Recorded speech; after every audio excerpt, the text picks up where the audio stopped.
Hey everybody, the not quite Reverend Ron Peterson here. Thanks for checking in. Hey, yesterday I was talking about the importance of truth, specifically about truth over lies, and of how Jesus told us that the truth will set us free. The truth will set you free. And I ended it by talking then about lies, focusing on lies, asking that if the truth will set you free, then what do lies do? So today I want to take a look at that. A couple weeks ago, I was at a wedding in North Carolina. And it was great. It was an outdoor wedding. Thankfully, the weather cooperated with us, so we could hold it outside. It was on a farm, and there were tons of field, tons of space all around the place, plenty of open space. But there was this one field where there was this huge mimosa tree, and that's where they decided to hold the service under. Right? If you've never seen a mimosa tree, it looks like this. I got this from a neighbor who let me borrow it, or well, keep it, for purposes of showing you beautiful ferns, flowers, right? And when we were leaving, I said, man, I'm going to grab a twig from that so I can plant my own because it's a pretty tree. And somebody said, oh, no, no, no, no. Don't ever, ever grow a mimosa tree. And I was like, why? You know, they're so beautiful. And he said, it's an invasive species. And I said, but they're so pretty.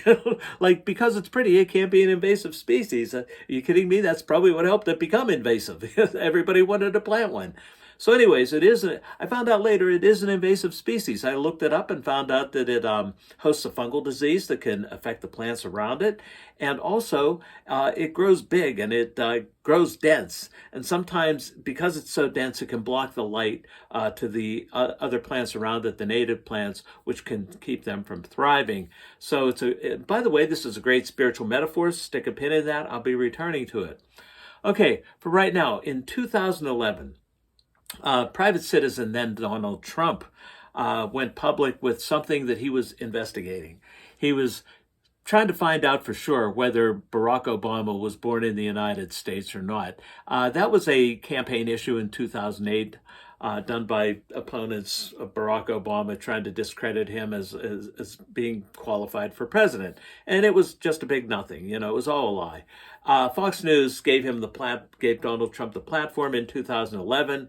They even had a weekly segment on Fox and Friends hosting Donald Trump every single week, right?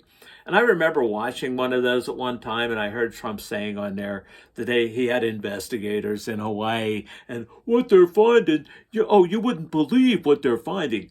And I thought, okay, well then tell us what it is. Oh no, he's going to hold out. And when they asked his one-time lawyer afterwards about Michael Cohen about it, and he said it was all a big ruse. He said he didn't have investigators in Hawaii. He was too cheap. Okay, he says it was all a lie. He was just putting that out there to get on TV. So it gave Trump popularity, put him in the limelight for whatever purposes, I guess to raise his profile for a presidential run. And it gave Fox ratings, right? So big win on their part. But here's a question that wasn't considered. What were the spiritual and social costs of it, right? Like, you're deceiving a bunch of people. What are the spiritual and social costs of that? You know how, like, anytime liberals come out and decide we want to change the dynamics of some social conditions, and right away conservatives chime in with this idea, well, it violates Judeo-Christian tradition or the Judeo-Christian principles. You know what one of the bedrocks of Judeo-Christian principles is? It's like the Ten Commandments. You know what number 9 of the Ten Commandments is? Don't bear false witness against somebody else, against your neighbor. Don't lie about somebody. Don't spread falsehoods about them. Nothing about homosexuality, nothing about abortion, not in those top 10, but lying about somebody else, yeah, that's right up there. Did they listen? Of course not. And it wasn't just that they said this about Barack Obama. They kept repeating it. They kept stoking that. They kept implanting it into their viewers' brains. They didn't care that they were lying. It got them ratings. It became like that mimosa tree. It was an invasive thing that hosted a spiritual fungus of lies and clumped together to block out that light of truth so that the truth couldn't grow, but the lies could. It was causing spiritual damage, and they didn't care. It was violated the Judeo-Christian principles, and they didn't care about that. Okay? I want to show you something. I have all these books over here. I have a ton of books down below me. I have books in my hallway. I read a lot. This text right here, that's the Torah.